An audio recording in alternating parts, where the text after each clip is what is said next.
लवकुश कुमार यादव। आपको हम बताते चले कि बाराबंकी जनपद के आज हम एक ऐसे कार्यालय पे आए हैं कि जो कुर्मी समाज के तेज तर्राज नेता है आरसी पटेल। आखिर उनसे हम जानकारी करेंगे जो केंद्र सरकार नियम लागू की थी कि गौ कसी नहीं होगी। आज सूत्रों के मुताबिक मुझे पता चल रहा है कि उनको छूट दे दी गई। आज हम उनसे जानकारी करेंगे आखिर कौन सी बात को लेकर उसको छूट दी गई है, या 22 के चुनाव में कोई दिक्कत आने वाली थी इसलिए छूट दी गई है, या उनकी राजनीति है। आखिर हम इन नेताजी से जानने की कोशिश करेंगे कि आखिर पूरा मामला क्या है। नेताजी, हमारे चैनल में आपका स्वागत है।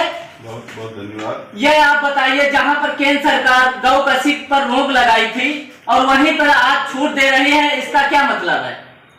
इसका मतलब ये है कि सरकार इस बात को जान चुकी है कि जानवरों की संख्या इतनी बहुतायत हो गई है जिससे किसानों का बहुत बड़ा नुकसान हो रहा है, और ये नुकसान किसानों का सरकार से देखा नहीं जा रहा।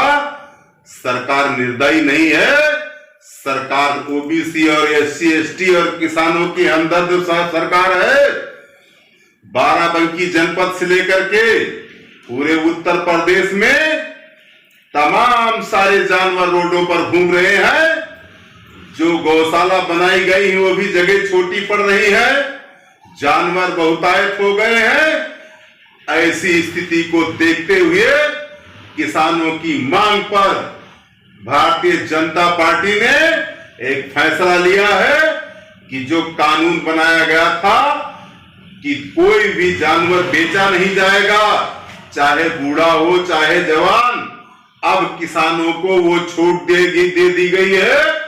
अगर कोई बूढ़ा जानवर या दूध नहीं दे रहा वो जानवर अगर किसान बेचना चाहता है तो बेच सकता है, अगर वो नहीं पालने की क्षमता रख रहा तो बेच सकता है, ऐसी अनुमति दे। लेकिन जहां तक यूपी सरकार हमारी दावा की थी कि इतने गौशाले हम बनवाएंगे कि हमारे जानवर रोड पे नहीं घूमेंगे, या भाजपा सरकार की कोई राजनीति है या यूपी सरकार की राजनीति है कि ऐसा किया जा रहा है, आज जानवरों को फिर छूट दी जा रही है कटवाने की? ये हम नहीं कह रहे हैं, ये सूत्रों के मुताबिक मुझे जानकारी हुई है। आप कुर्मी समाज के नेता हैं, इसलिए हम आपसे जानने की कोशिश कर रहे हैं। विपक्षी लोगों का तो काम ही है कीचड़ उछालना कि समाजवादी पार्टी और बहुजन समाज पार्टी और कांग्रेस पार्टी का काम है कि भारतीय जनता पार्टी की आलोचना न करे तो करे क्या, उसके पास तो काम यही है।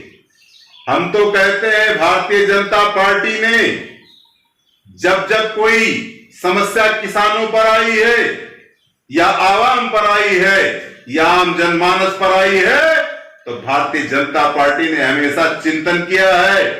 आज आप देख लीजिए, गांव में एक एक व्यक्ति को कोरोना काल में भूखों नहीं मरने दिया सरकार ने। हर व्यक्ति को गल्ला पहुंचाने का काम किया है सरकार ने, और अब भी गल्ला पहुंचाया जा रहा भारतीय जनता पार्टी द्वारा। 6000 किसानों को मदद के रूप में दे रही भारतीय जनता पार्टी।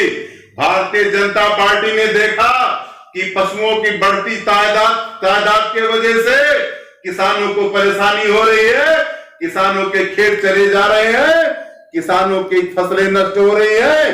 तब भारतीय जनता पार्टी ने फैसला लिया कि जो कानून बनाया गया है उस कानून में थोड़ी नरमी लाया जाए, ताकि 2022 नहीं, हमारा मकसद 22 और 24 नहीं, हमारा मकसद तो है किसान के चेहरे पे मुस्कुराहट, और वो काम भारतीय जनता पार्टी कर रही है। और एक दूसरा सवाल यह है हमारा कि जहां पर ओबीसी पार्टी समाजवादी पार्टी को बोलती है, एक वीडियो में हमने देखा है कि वो बोलती है कि अल्लाह की दुआ लगेगी मुलायम सिंह यादव कि आप बर्बाद जाओगे, सत्यानाश होगा तेरा, ये अल्लाह जाने क्या होगा। ऐसी एक कौन सी बात है या कोई राजनीति है, इस पे आपका क्या कहना है नेताजी?